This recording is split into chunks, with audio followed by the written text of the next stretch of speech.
안녕하세요. 용수나 문철이의 김문철 회계사입니다. 오늘은 그동안 5월부터 8월까지 쭉 세모세모 진행을 해왔는데 그거에 대한 성적을 가지고 공부해왔던 내용들에 대한 분석 그리고 앞으로의 플랜에 대해서 컨설팅을 할 예정이니까 끝까지 봐주시면 감사하겠습니다. 구독과 좋아요 부탁드립니다. 네, 반갑습니다. 오랜만에 보는 것 같아요. 조승우 씨 오랜만에 보는 것 같습니다. 자, 그동안의 이제 성적을 먼저 좀 보도록 하겠습니다. 6월부터 8월까지의 성적입니다. 자, 먼저 제목에게. 일단은 그 승우가 중간에 합류를 해서 일단 그 모수 자체가 한 3개 정도밖에 없죠. 그리고 사실 저게 나와 있진 않지만 저희가 한 2번 정도 추가적으로 컨텐츠는 만들지 않았지만 진행을 했었는데 그 부분이 좀 자율적 참여를 하다 보니까 자율적으로 참여를 하지 않으셨어요. 네. 그래서 지금 나와 있는 결과는 한 3개밖에 없지만 그 정답지 적은 것들 제가 쭉 검토를 계속 하면서 여러분들 봤었는데 일단 성적도 나쁘지 않고 그리고 점차적으로 성적이 더 괜찮아지는 모양새를 좀 보이고 있는 거니까 아마 알아서 공부를 착실히 좀 해 나갔던 건 맞는 것 같아. 그리고 이번에 2차 시험 문제를 우리가 직접 문제를 풀이를 해봤는데 성적이 저거 8초점 한 거거든요. 그래서 제무에게 전체 60점에서 48점을 완벽하게 획득을 했다면 물론 이번에 시험 자체가 조금 쉽긴 했지만 그래도 그 쉽다는 거 자체가 2차생들 기준에서 쉽다는 얘기인데 2차생들도 실수 다 해 또. 그렇지. 근데 저거 완벽하게 맞죠. 저 지금 점수 빠진 것들이 다 고급 회계예요. 그래서 지금 고급 회계는 아예 안 본 상태니까 지금 저렇게 나온 거예요.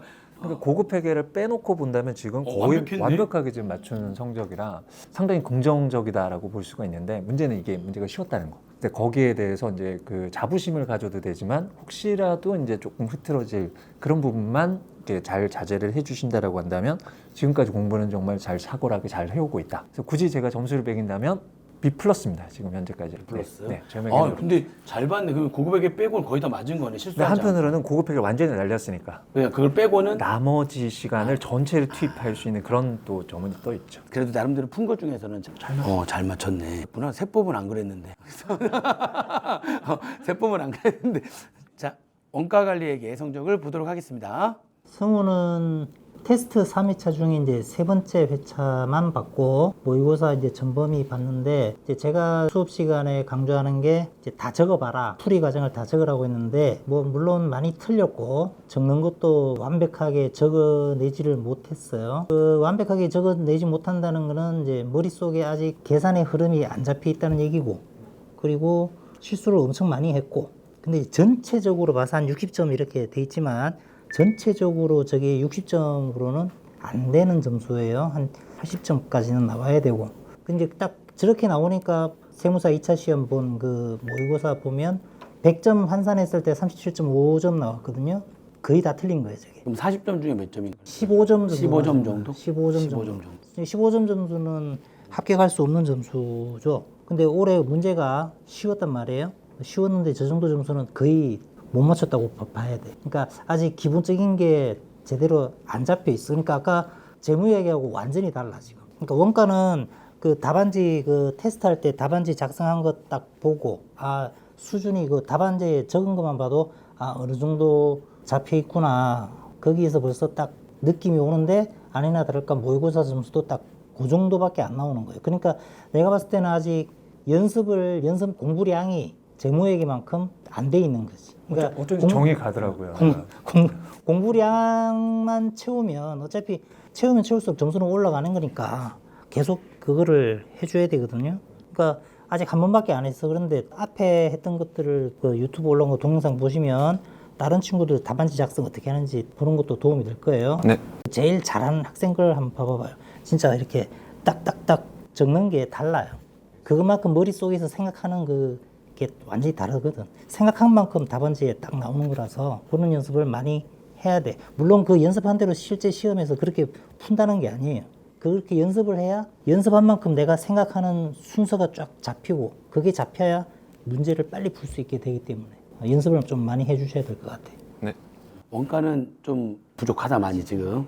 마음에 안 든다. 마음에 안 들지.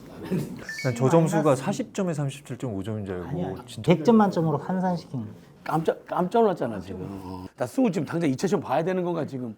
재무회계도 그런데 지금. 세무회계 성적입니다. 세무회계 성적은 일단은 법인세 1차 모의고사 61점이랑 그다음에 2차 모의고사 55점은 괜찮은 점수였었고 그다음에 이제 세모세모 우리 1회차 2회차는 법인세 쪽에 아직 합류하기 전이었기 때문에 3회차 모의고사 소득세 전반적인 모의고사는 확실히 전반적인 모의고사는 36점 그리고 우리가 세모세모 3회차에서 봤던 소득세가 소득 금액만 가지고 했던 그때 문제였었는데 그때는 95점이었고 100점 만점인데 95점이었고 거의 다 남아졌고 깜짝 놀랐었는데 그때 이제 잠깐 그때 그래서 소득세는 잘하는구나 그게 아니었다는 15점은 맞는 거. 95점. 그때 깜짝 놀랐다니까. 그때 다들 공부를 막 엄청 열심히 했던 것 같더라고. 근데 아무튼 점수가 전반적으로 괜찮았어. 그래서 이번에 2차 시험 문제가 부가가치세는 진짜 너무나 쉽게 문제가 출제가 돼서 부가가치세는 20점 중에서 15점을 맞았어요. 그러니까 저기 27점 중에 부가가치세가 15점이에요. 그리고 사실은 소득 금액을 가지고 했던 모의고사에서 워낙 잘 봤기 때문에 소득 금액은 그래도 잘하지 않을까 했는데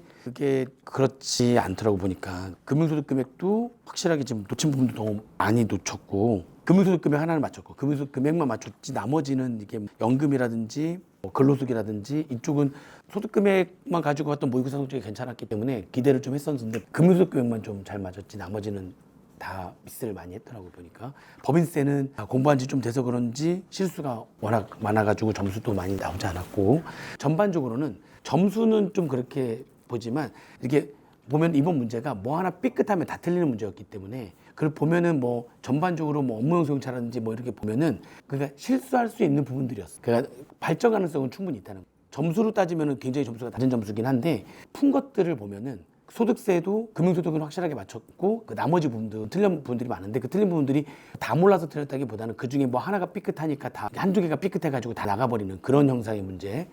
법인세도 마찬가지로 푼 것들을 보면은 완전히 틀렸다기보다는 뭐 하나 틀려서 쫙 나가는 그런 문제들이 많았기 때문에 발전 가능성은 충분히 있다. 그리고 워낙에 세법이라고 하는 것 자체가 뭐 완벽하게 전체적으로 80% 이상까지 수준이 올라와야 점수가 나오기 시작하는 과목이다 보니까 한 70% 정도 된 것 같다는 느낌? 한 20%만 좀 더 땡겨주면 점수가 확 올라갈 수 있다는 그런 느낌도 드는 그런 답안이었기 때문에 그렇게까지 실망할 그건 아니다. 괜찮았다. 점수로 따진다면.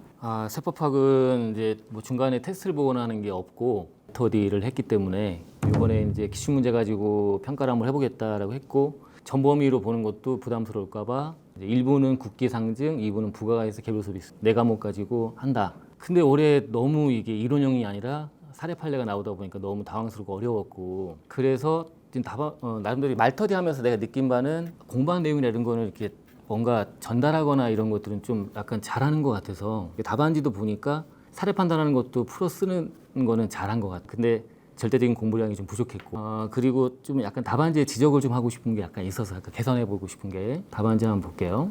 답안지가 이제 이론으로 이제 물어봤잖아요. 제적 기간에 취지하고 기간별 유형을 이렇게 물어봤어요. 이번에 시험 본 거, 2차 시험. 근데 첫 시간에 답안지 작성 요령 같은 걸 했는데 그때 합류를 안 했기 때문에 그런 게 아닌가. 한 줄씩 띄라고 했는데 띄는 것도 안 하고 좀 약간 답답한 느낌이 들고 그 기간별 유형에서도 보면은 이제 전달은 했어. 사기나 부정행위라고 써놨는데 저렇게 쓰면 이제 나름대로 점수를 좀 잘 맞기 위해서는 사기나 기타 부정행위로 국세를 포탈하거나 환급 공제받았다 이렇게 표현이 정확히 들어가는 게 맞지 않을까. 네. 그런 부분이 약간 아쉬운 부분이 있었고 좀 개선해야 될 부분이 일단은 글씨가 잘 쓰고 못 쓰고 그게 중요하지 않은데 채점자가 할 때 이게 읽어볼 수가 있어야 되는데 글씨를 보면은 약간 이게 이제 청구 사회도 보면 최초 저기 신고잖아. 이게 춘지 최손지 최초 이게 이렇게 된단 말이야. 최포조 체포 수 약간 개선을 해야지만 되는 것 같고 이게 정현 학생이 이제 쓴 건데 이거 한번 보면 정이 답안 잘 써. 이 답안지가 되게 보면 깔끔하지. 일단 취지가 있고 유형이 있고 어디 뭐가 있다. 저것도 번호 매기고 사기 부정행위로 포탈한 것 공제 내용도 잘 들어가 있지. 그리고 그 안에 약간 이제 플러스로 사기 부정행위를 또 앞잡다서 외운 걸 다 썼어. 판단 근거 사례 판단 내용을 다 번호 매기고 해서 딱 동그라미 매기면서 다 내용을 썼어. 물론 내용이 뭐 완벽한 내용은 아니고 내용의 차이는 많이 없는데 형식도 되게 중요하다는 거. 거기에 맞춰가지고 그럼 앞으로 이제 공부하고 방향을 잡고 할 때도 이론 문제나 이런 것들이 이제 예를 들면 여기는 없지만 2부 쪽에 부가가세 기술할 때 보면 대손세 공제에 관련된 요건을 쓰라고 했는데 대손세 공제 사유만 쫙 쓰고 말아버렸어. 그러면 대상자가 누구? 기본적인 요건이 대상자, 사유, 기한 요건도 있고 절차적인 요건 꼭 쓰라 그랬잖아. 증명할 수 있는 서류를 제출하고 그런 거 없이 딱 있다 보니 점수를 많이 못 맞는 거야. 그러면 그걸 어떻게 맞을 거냐라고 고민해야 되는 거고 그러면 이제 우리가 목차를 제목으로 외우는 거를 먼저 해야 되는데 공부 방향을 잡을 때 이제 느낌화가 있으면 그런 것도 좀 활용해서 하면 될 것 같고. 그래서 답안 형식은 이제 상중하로 이제 매겼는데 답안 형식은 중. 그래도 나름대로는 구성원 했고 판단 근거 이게 하는 건 약간 안 됐지만 성취도에 있어서는 이제 전반적으로 국기는 10점. 이 정도 못 본 건 아닌데 약간 좀 부족했고, 그다음에 상징하고 개별 서비스는 그래도 내가 볼 때는 공부 좀 했으면 나름대로는 반타작은 할 수 있을 것 같은데 점수가 좀 낮아서 성취도가 약간 부족했다. 그러니까 보니까 재무회계를 엄청 열심히 공부하고 내 했던 새끼네 내 새끼. 그래서 그런 부분이 아직까지 약간 부족했던 부분이고 요령도 좀 없었고 좀 이번 시험의 평가는 좀 그런데 그래도 처음에 얘기했지만 말터디 할 때나 보면은 뭐 전달하고 막 이런 것들은 되게 잘해서 그 약간 가다듬기만 하면 좋은 것 같아요. 약간 방향을. 아마 승우가 중간에 들어오면서 일단 그 앞실 시간을 재무회계 그거 하느라 많이 좀 시간을 소비해서 그럴 것 같아. 예, 어떻게 보면은 재무회계 선생님이 또 바뀌고 하다 보니까 이제 그 부분 때문에 재무회계에 좀 신경을 많이 쓰는 바람에 다른 거에 좀 힘을 못 썼어 사실. 상대적으로 시간이 한정돼 있으니까. 그리고 연습을 할 필요가 있었어. 거야. 지금 보니까 너도 매일매일마다 아침에 30분씩 글씨 쓰는 거 연습을 해야 돼. 네가 그런 노력을 하지 않으면 지금 전달이 잘 안 돼서 너는 제대로 썼는데 점수를 못 맞을 수가 있다니까. 본인한테 어떻게 계획을 세울 건지 우리가 미리 얘기를 했었지. 그 본인이 한번 설명을 한번 해줘. 일단은 보시면은 8월 15일부터 9월 14일 일단 한 달 동안 처음에 잡은 이유가 준비를 하면서 원가 관리를 아예 동차 수업을 못 들었고 이제 원가 관리에 시간을 많이 쓰려고 이제 이렇게 배정을 해놨고 근데 처음에 왔다 갔다 수업을 듣느냐고 날라간 부분이 많아가지고 이제 그 부분을 좀 채우기 위해서 세법하게 이제 시간을 또 오전에 좀 쏟는 걸로 하고 그 상증세 이제 앞에 국기법 이렇게 계속 돌아가는 식으로 계획을 한번 짜봤고요. 원가 관리는 아예 동차반 수업을 못 들었기 때문에 다시 이렇게 해야 되지 않나 싶어서 이렇게 짰습니다. 세무회계는 지금 이 기간에는 아마 법인세부터 조금 신경을 써서 하려고 이렇게 계획을 했습니다. 고급회계를 아예 못 들었기 때문에 그 이 시간표에는 지금 고급회계가 좀 메인으로 많이 들어가 있는 시간표고요. 계산을 해봤을 때 거의 일주일에서 10일이면은 그래도 충분히 들으면서 이제 다른 과목도 조금씩 건들 수 있을 거라고 생각을 해서 이때는 제가 원가 관리를 좀 줄였던 이유가 이제 강의 수나 이런 걸 다 계산을 해서 앞에 보여드렸던 그 8월 달에 이제 다 들었다 생각을 해가지고 이제 지금 보시는 시간표에는 좀 시간이 줄어드는 거를 확인하실 수가 있습니다. 그리고 이제 11월 달까지 시간표인데요. 그때는 고급회계도 다 들었고 이제 그래서 정상적으로 조금 더 이제 부족한 세무회계 시간을 많이 쏟으려고 이렇게 세무회계에 좀 비중을 많이 뒀습니다. 저는 추석 연휴 때 이용해서 이제 연결 합병이나 이제 못 들은 퇴직 양도 이런 걸 들으려고 계획을 했습니다. 약간 조언을 해주면 나름대로 얘기는 계획은 뭐 지방세 조특 뭐 안 했던 것부터 한다라고 하는데 내가 볼 때는 그런 걸 하지 말고 법소부, 세무회계랑 같이 세법학도 공부하면 실효 효과가 날 수 있으니까 시간을 짤 때 세무회계랑 같이 계획 세워서 하고 나머지 세목들 중에는 지방세 뭐 조특법 뭐 그렇지만 지금 할 건 아닌 것 같고 국기랑 개소세 플러스 할반 상증까지 약간 무리가 되면 그렇게만 계획을 세워서 공부를 하고 공부한 내용을 또 아까도 얘기했지만 내가 쓸 수 있게 만들어야 되는 거니까 요약하는 서브노트를 쓸세를 활용하든 뭐하든 만드는 작업을 꼭 해놓는 걸로 네. 하고 아까 글씨 얘기했으니까 30분 동안 그 주제별로 다들 보면 말하는 거를 벽 보고 얘기하라고 얘기하지만 그거를 쓰는 연습 무조건 30분씩 외운 거를 다시 쓰고 하는 거를 규칙적으로 하는 거 계획표에 넣어가지고 그렇게 하면 계획을 짜면 좀 좋을 것 같아요. 계획표를 짜서 올 때 지금은 지방세랑 조특법은 사실 걔네들은 그냥 단순 암기기 때문에 걔를 미리 지금 공부할 필요가 전혀 없거든. 걔는 내년에 해도 되거든. 그러니까 지금은 아까 얘기한 법소부, 세법이랑 세무회계 같이 나가면 시너지가 있으니까 가는 거 그건 좋은 방법이고 구체적인 진도표를 하나 주면은 우리가 이제 그 진도표에 따라서 선생님들이 너 중간중간에 너를 불러서 그 진도에 따라 제대로 하고 있는지 확인할 거야. 그리고 쉬는 시간 좀 넣고 쉬는 시간이 하나도 없어. 중간에 쉬겠다는 거지 저게. 일단은 뭐 첫 번째는 그 전체 과목에 대해 너무 압박감이 큰 게 아닌가? 하루에 지금 4과목을 전체를 다 잡았는데 그럼 시간이 너무 쪼개지거든. 우리 지금 일단 뭐 수업을 진행하는 과정은 끝났고 이제 본인 공부가 남았는데 본인 공부는 과목에 대해서 좀 집중할 수 있는 시간이 좀 필요하단 말이야. 근데 하루에 4과목을 다 돌리는 곳이 과연 지금 현재도 공부할 때 도움이 될까라는 생각이 들어. 그러니까 보통 이제 한 과목만 집중적으로 파겠다는 친구들인데 그건 말리거든. 하루 왼종일 한 과목만 파고 있으면 미친 거거든. 근데 그래서 과목을 좀 교차해서 공부하는 건 맞는데 근데 지금 너무 잘게 쪼개져 있어. 하루에 4과목 거기다가 김춘 쌤 말씀하셨다시피 지금 재정하고 이것도 병행을 해야 되는데 그런 과목이 너무 많아. 그래서 나는 권장하는 게 최대 하루에 3과목 넘지 않았으면 하는 거거든. 그러니까 덩어리 자르면 그냥 오전, 오후, 저녁이야 이렇게 생각을 하는데, 그래서 그걸로 좀 재배정을 했으면 하는 게 내가 생각하는 바고, 또 한 가지 뭐 김 선생님 계속 말씀하셨지만 지금 이 상태로는 공부를 무슨 과목을 하겠다만 나오지 어디까지 뭘 하겠다는 진도 관리가 전혀 안 돼.